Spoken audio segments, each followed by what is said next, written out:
जनसंवाद खबर में आपका स्वागत। घोसी में शराबबंदी की खुल रही पोल, आए दिन सड़क पर गिरे मिलते हैं शराबी। दरअसल बिहार में पूर्ण शराबबंदी है, लेकिन घोसी में इसका असर देखने को नहीं मिलता। गांव के दूर दराज गलियों की तो बातें दूर, थाना और ब्लॉक के मेन गेट के समीप सड़क पर गिरे मिल रहे हैं शराबी। बता दें कि कुछ दिन पूर्व थाना के मेन गेट पर शराबी गिरा पड़ा था। अब बीडीओ आवास के समीप सड़क पर शराबी गिरा पड़ा है। लगातार सरकारी संस्थानों के समीप शराबियों की उपस्थिति घोसी में शराबबंदी की पोल खोलने को लेकर काफ़ी है।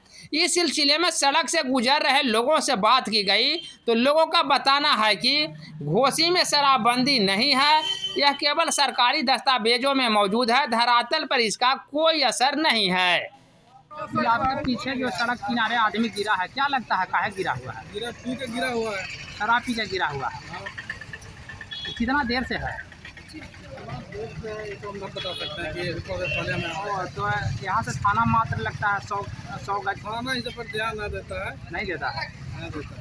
क्या लगता है कि वैसे घोसी में शराबबंदी है या नहीं? पूरा बिहार में शराबबंदी है, लेकिन सगरों मिल रहा है। मिल रहा है। हाँ।